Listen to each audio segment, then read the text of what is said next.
Baghdad শহরের পুরনো বাজারের এক কোণে একটি ছোট্ট দোকান ছিল। দোকানটা এত ছোট যে দুজন মানুষ একসাথে ঢুকলে গায়ে গায়ে লেগে যেত। দেয়ালে ঝুলতো পুরনো চামড়ার টুকরো, সুচ সুতা আর মোমবাতির আলোয় চকচক করত জুতার ধাতব বকলস। এটা ছিল ইউসুফ ইবনে হারিসের দোকান, একজন মুচির দোকান। ইউসুফের বয়স 50-এর কোঠায়, মাথায় সাদা পাগড়ি, মুখে খোঁচা খোঁচা সাদা দাড়ি, চোখে সবসময় একটা শান্ত হাসি। তার হাত দুটো ছিল অদ্ভুত রকম শক্ত, চামড়া সেলাই করতে করতে আঙুলগুলো পাথরের মতো কঠিন হয়ে গিয়েছিল। কিন্তু সেই কঠিন হাতেই যখন কেউ কাঁদতে কাঁদতে আসত, তখন সে তাদের মাথায় এত আলতো করে হাত রাখত, মনে হতো যেন ফুলের পাপড়ি স্পর্শ করছে। বাজারের সবাই তাকে চিনত, সম্মান করত, কারণ ইউসুফ শুধু জুতা বানাতো না, সে মানুষের কথা শুনত। যে দিনমজুর সকালে না খেয়ে বের হতো, সে ইউসুফের দোকানে একটু বসে নিত। ইউসুফ বলতো, বসো ভাই, চা আছে, আর নিজে পকেট থেকে পয়সা দিয়ে পাশের দোকান থেকে চা আনিয়ে দিত। যে বিধবা মহিলার ছেলের জুতা ছিঁড়ে গিয়েছিল, সে এসে বলতো, ইউসুফ ভাই, পয়সা নেই। ইউসুফ জুতা নিয়ে সারিয়ে দিত, বলতো, পরে দিও। সে জানতো পরে কখনো আসবে না, তবু বলতো। এই ছিল ইউসুফ। কিন্তু জীবন তো সবসময় একরকম থাকে না। সেই বছরের শুরুতে ইউসুফের জীবনে সবকিছু ঠিকঠাক ছিল। তার একমাত্র ছেলে সালেহ 18 বছরের টগবগে যুবক। সালেহ বাবার মতো মুচি হতে চায়নি। সে পড়াশোনা করেছিল, আলেমদের মজলিসে বসত, কোরআন মুখস্থ করেছিল। ইউসুফ ছেলেকে দেখলেই বুকটা আনন্দে ভরে যেত, মনে মনে ভাবত, আমার সব কষ্ট সার্থক। তার স্ত্রী মরিয়ম শান্ত ধৈর্যশীল এক নারী। বিয়ের 25 বছরেও সে কখনো স্বামীর বিরুদ্ধে একটা কথা বলেনি। সংসার সামলাত, নামাজ পড়ত, কোরআন তিলাওয়াত করত। দোকান চলত ভালোই, বেশি না, কিন্তু পেট ভরত, ছেলের পড়াশোনার খরচ চলত। ইউসুফ আল্লাহর কাছে শুকরিয়া করত প্রতিদিন, আলহামদুলিল্লাহ, আমার কি অভাব আছে।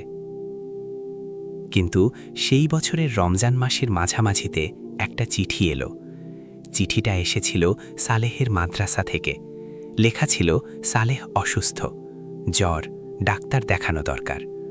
ইউসুফ ছুটে গেল, গিয়ে দেখল সালেহের অবস্থা তেমন খারাপ না, সামান্য জ্বর।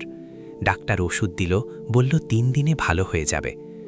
ইউসুফ স্বস্তির নিঃশ্বাস ফেলল। কিন্তু 3 দিন পর সালেহের জ্বর আরও বাড়ল। 7 দিন পর সে কথা বলা বন্ধ করে দিল। 15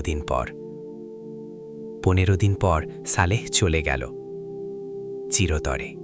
ছেলের মৃত্যুর পর ইউসুফ যেন পাথর হয়ে গেল।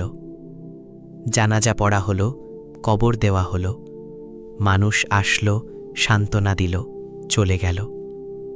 মসজিদের ইমাম সাহেব বললেন, ইন্না লিল্লাহি ওয়া ইন্না ইলাইহি রাজিউন, আল্লাহ তোমার ছেলেকে জান্নাতে রাখুন। ইউসুফ মাথা নাড়ল, মুখে কিছু বলল না। সপ্তাহ কাটল, দোকান বন্ধ রইল। মরিয়ম দেখল তার স্বামী সারা দিন বসে থাকে, খায় না, ঘুমায় না, কথা বলে না, শুধু তাকিয়ে থাকে। কোথায়, কারো জানা নেই। একদিন রাতে মরিয়ম ডাকল, ইউসুফ, খাবে? ইউসুফ বলল, আল্লাহ কেন নিয়ে গেল? এত ভালো ছেলে, কি দোষ ছিল তার? মরিয়ম চুপ করে রইল, কি বলবে সে? ইউসুফ আবার বলল, আমি তো কখনো নামাজ ছাড়িনি, রোজা রেখেছি, মানুষকে সাহায্য করেছি, তাহলে আল্লাহ আমার সাথে এটা কেন করলেন? সেই রাতে মরিয়ম কাঁদল, কিন্তু ইউসুফের সামনে না, একা একা রান্নাঘরে বসে। আর ইউসুফ ধীরে ধীরে মসজিদ থেকে দূরে সরতে লাগল। যেন আল্লাহ সিদ্ধান্ত নিলেন, আরও দেখতে হবে।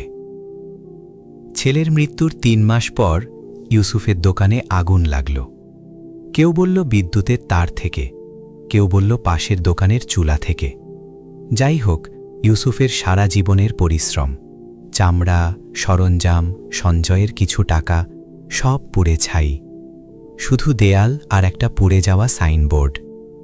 প্রতিবেশীরা এসে দাঁড়াল, মুখে করুণা, কিন্তু কেউ এগিয়ে এলো না। ইউসুফ পোড়া দোকানের সামনে দাঁড়িয়ে হাসল, এক অদ্ভুত ভয়ঙ্কর হাসি। বলল, আচ্ছা, শুধু এটুকুই। তারপর বাসায় ফিরে গেল। সেই রাতে আর মসজিদে গেল না, এশার নামাজও পড়ল না, প্রথমবারের মতো। মরিয়ম বলল, ইউসুফ, নামাজ? ইউসুফ বলল, আমি ক্লান্ত। মরিয়ম আর কিছু বলল না, কিন্তু সে একা ঘরে বসে দীর্ঘ সময় দোয়া করল। চোখের পানি মাটিতে পড়ল। ইয়া আল্লাহ, আমার স্বামীকে ফিরিয়ে দাও। ধীরে ধীরে ইউসুফ বদলে গেল।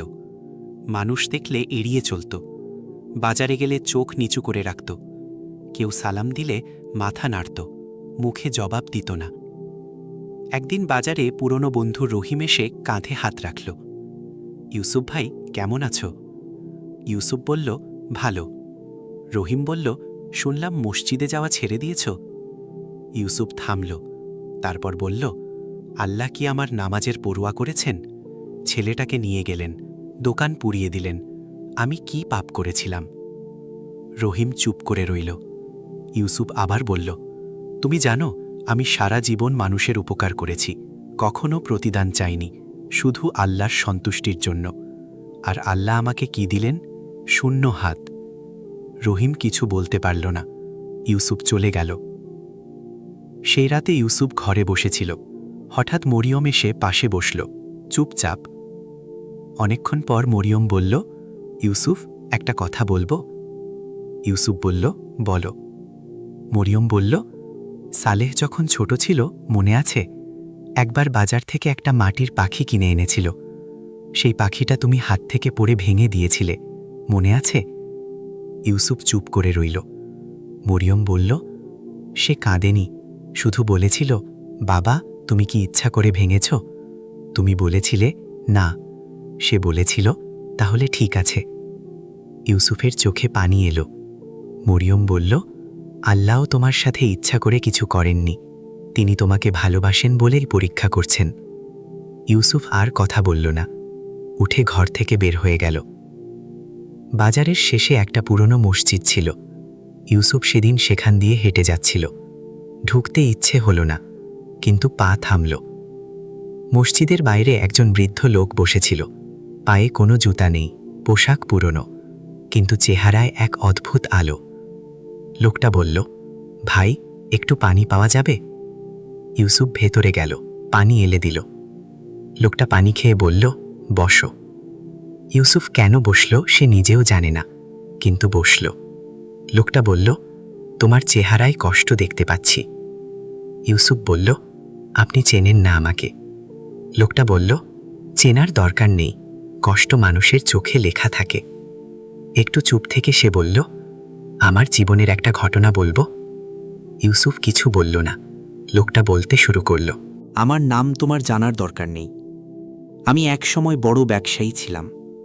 3 শহরে দোকান ছিল, ঘরে সোনা দানা ছিল, 4 ছেলে 2 মেয়ে। একদিন সব চলে গেল। ব্যবসায় ধোঁকা খেলাম, সঙ্গী পালিয়ে গেল টাকা নিয়ে, দেনা হয়ে গেল, বাড়ি বিক্রি করতে হলো। তারপর একে একে ছেলেরা চলে গেল দূর দেশে, মেয়েরা বিয়ে হয়ে গেল, স্ত্রী অসুখে মারা গেল, আমি একা। তখন আমার মাথায় এলো, আল্লাহ কি আমার শত্রু? আমি কি করেছিলাম? নামাজ পড়েছি, হজ করেছি, জাকাত দিয়েছি, তাহলে? একদিন রাতে আমি মসজিদে গেলাম, ক্লান্ত, ভাঙা মনে। সবাই চলে গেছে, আমি একা বসে আছি অন্ধকারে। হঠাৎ ইমাম সাহেব এলেন, বললেন, এখনো বসে আছো? আমি সব বললাম। তিনি চুপ করে শুনলেন, তারপর বললেন, আচ্ছা, তুমি কি কখনো লোহা গরম করতে দেখেছ? আমি বললাম, হ্যাঁ। তিনি বললেন, লোহাকে যখন আগুনে দেওয়া হয় সে কি কষ্ট পায়? আমি বললাম, পায়। তিনি বললেন, কিন্তু কেন দেওয়া হয়? আমি বললাম, শক্ত করার জন্য, আকৃতি দেওয়ার জন্য। তিনি বললেন, আল্লাহ যাকে ভালোবাসেন তাকে পরীক্ষা করেন, যেমন আগুনে লোহা দেওয়া হয়। কাঁচা লোহাকে কেউ আগুনে দেয় না, শুধু সেই লোহাকে দেওয়া হয় যাকে অস্ত্র বানাতে চায়। আমি সেদিন অনেকক্ষণ কাঁদলাম, কিন্তু সেই কান্নায় একটা হালকা লাগলো। বৃদ্ধ থামল। ইউসুফ বলল, তারপর? বৃদ্ধ বলল, তারপর আমি বুঝলাম আল্লাহ আমাকে কিছু দেননি, এটা ভুল।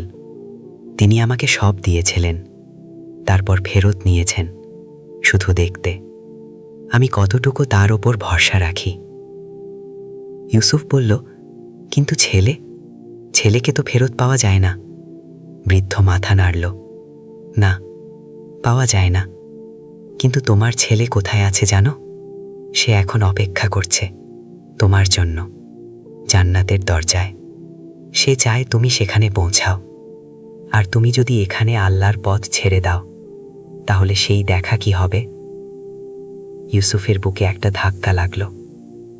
সে অনেক দিন পর কাঁদল, সেই মসজিদের বাইরে বসে। সে রাতে ইউসুফ মসজিদে গেল, এশার নামাজ পড়ল। অনেক দিন পর সেজদায় গিয়ে উঠতে পারছিল না, কাঁদছিল। মাটিতে কতাল ঠেকিয়ে বলছিল, ইয়া আল্লাহ, আমাকে মাফ করো, আমি ভুল করেছি, তোমার বিচারকে প্রশ্ন করেছি, তুমি সবচেয়ে ভালো জানো। নামাজ শেষে সে অনেকক্ষণ বসে রইল। ইমাম সাহেব এসে পাশে বসলেন, বললেন, অনেক দিন পর? ইউসুফ বলল, হ্যাঁ, আমি ভুল করেছিলাম। ইমাম বললেন, ভুল সবাই করে, গুরুত্বপূর্ণ হলো ফেরা। ইউসুফ বাসায় ফিরে গেল। মরিয়ম জেগেছিল, চোখে পানি। ইউসুফ বলল, তুমি ঠিকই বলেছিলে। মরিয়ম কিছু বলল না, শুধু মাথা নুইয়ে শুকরিয়া করল। পরের দিন ইউসুফ পোড়া দোকানের সামনে গেল। ছাই সরালো, পুড়ে যাওয়া কাঠ সরালো, একটু একটু করে। পাশের দোকানদার হামিদ এসে বলল, ইউসুফ ভাই, সাহায্য করব? ইউসুফ বলল, করো। হামিদ তার 2 ছেলেকে ডাকল। তারা 3 জন মিলে সারা দিন কাজ করল। সেদিন সন্ধ্যায় বাজারের আরও কয়েকজন এলো। কেউ একটা পুরনো চেয়ার আনলো, কেউ কিছু চামড়া, কেউ সুঁচ সুতা। রহিম এলো একটা মোমবাতি নিয়ে। ইউসুফ বলল, এটা কেন? রহিম বলল, তোমার দোকানে আলো থাকা দরকার। ইউসুফের চোখে পানি এলো। সে বুঝল সে একা ছিল না, কখনো ছিল না। বাজারের মানুষ দেখত ইউসুফ আগের চেয়ে বেশি হাসে, আগের চেয়ে বেশি কথা বলে। কেউ কষ্টে এলে আগের চেয়ে বেশি মনোযোগ দিয়ে শোনে। একদিন এক যুবক এলো, মুখে হতাশা। বলল, ইউসুফ চাচা, আমার চাকরি চলে গেছে, মনে হচ্ছে আল্লাহ আমার সাথে শত্রুতা করছেন। ইউসুফ জুতা সেলাই করতে করতে মাথা তুলে বলল, বসো। যুবক বসল। ইউসুফ বলল, তুমি কি কখনো বীজ বপন করেছ? যুবক বলল, না। ইউসুফ বলল, বীজ বপন করলে প্রথমে মাটি চাপা দেওয়া হয়, তারপর পানি দেওয়া হয়, বীজটা অন্ধকারে থাকে। সে কি বুঝতে পারে যে এই চাপা দেওয়া, এই অন্ধকার তার জন্য ভালো? পারে না। কিন্তু কিছুদিন পর সে মাটি ভেদ করে বের হয়, তখন সে বোঝে। যুবক চুপ করে রইল। ইউসুফ বলল, তুমি এখন অন্ধকারে আছো, ভেঙো না, শিকড় ছাড়ো। কোরআনে আল্লাহ বলেছেন, আমি অবশ্যই তোমাদের পরীক্ষা করব কিছু ভয়, ক্ষুধা, জান ও মালের ক্ষতি এবং ফল ফসলের বিনষ্টির মাধ্যমে, আর তুমি ধৈর্যশীলদের সুসংবাদ দাও। সূরা বাকারা 155। ইউসুফ এই আয়াতটা অনেকবার পড়েছিল, কিন্তু যেদিন সে নিজে ভেঙে গিয়ে আবার উঠে দাঁড়ালো, সেদিন সে বুঝল এই আয়াতের মানে।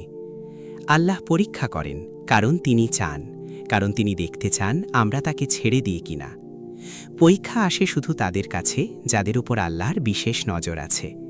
নবী মুহাম্মদ সাল্লাল্লাহু আলাইহি ওয়াসাল্লাম বলেছেন, সবচেয়ে কঠিন পরীক্ষা আসে নবীদের কাছে, তারপর যারা তাদের কাছাকাছি। তিরমিজি। তাহলে পরীক্ষা কি শাস্তি? না, পরীক্ষা হলো নির্বাচন। আল্লাহ তার প্রিয় বান্দাদেরই পরীক্ষা করেন, আর পরীক্ষার মধ্যে যে ধৈর্য রাখে সে পায় এমন কিছু যা সে কল্পনাও করেনি। ইউসুফ বৃদ্ধ হওয়ার পর একদিন এক ছাত্র তাকে জিজ্ঞেস করল, চাচা, আপনার জীবনে এত কষ্ট এসেছে, এখনও আল্লাহকে ভালোবাসেন? ইউসুফ হাসল, বলল, আগে ভালোবাসতাম সুখে, এখন ভালোবাসি বুঝে। ছাত্র বলল, পার্থক্য কি? ইউসুফ বলল, সুখে ভালোবাসা হলো শিশুর মতো ভালোবাসা, বাবা মিষ্টি দিলে খুশি, না দিলে কান্না। কিন্তু বুঝে ভালোবাসা মানে বাবা যখন ওষুধ দেন তখনও বুঝি তিনি আমার মঙ্গল চান। তুমি যদি আজ ভেঙে পড়ে থাকো, যদি মনে হয় আল্লাহ তোমাকে দেখছেন না, মনে রেখো, যে মাটি চাপা পড়া বীজকে আলো দেখায় না, সে বীজই একদিন গাছ হয়ে আকাশ ছয়। আলহামদুলিল্লাহি আলা কুল্লি হাল। সব অবস্থায় আলহামদুলিল্লাহ। নিশ্চয়ই কষ্টের সাথে স্বস্তি আছে। সূরা ইনশিরাহ 6। লাইক করুন, আপনার প্রিয়জনকে শেয়ার করুন যে হয়তো এখন কষ্টে আছেন। আর প্রতি সপ্তাহে নতুন গল্প পেতে এখনই সাবস্ক্রাইব করুন এবং বেল চাপুন। তাকদীর টেলস বাংলা।